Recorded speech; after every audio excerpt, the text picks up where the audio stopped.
আপনারাই তো ভালো ছিলেন, আমরা পড়ছি বাটে। পোলা পাইনের ডিউটি, কুঞ্চি পাই আছে বিউটি। পটের বেলা পাবজি খেলা, টুস্কির লগে চ্যাটে। পড়ালেখা টন টন পার্কে যায় ডেটে। পড়তে যায় না, মরতে যায় নায়ক নায়িকার পাঠ।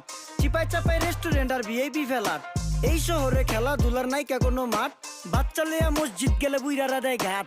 যা খাইতাম খাঁটি জিনিস, কেউ যাইতো না ভেজালে। আগের মানুষ সরল ছিল, থাকতো না কেউ ক্যাচালে। নাস্তা খেলে চলেন নানা লইয়া জায়গা হোটেলে। কি করতেছে নাতি বউ, ওঠে নাইকা সকালে। ঘুম থেকে উঠতে উঠতে সর্বনিম্ন 12টা। হোটেলে যাইয়া গামু সবজি দিয়া পরোটা। কারে কেমনে টুপি দিয়া নিজের বেলা বড়টা। কি করতেছে সালমায়? আপনি গো সালমায় সুখ পেয়া ভুলা গেছে আল্লাহর নাম তাই ঘুমায়। ব্যালেন্ডারে মশলা বাটবো তাও দেখি ঝুমায়। সুখে থাকতে ভূতে কিলায় পেট নিয়ে এসে চুমায়। নেচা নেচা টিকটক করে হিন্দি গান শোনায়। আমগো সকল মাখালারা সাত সকালে উঠতো, হাঁস মুরগি গরু ছাগল কত কিছু পালতো। ঘর দুয়ার পরিষ্কার কইরা ধান নিরে রাখতো। পুকুর গাড়ে গোসল করতো, কল চেপা পানি লইতো, পাড়া পুতা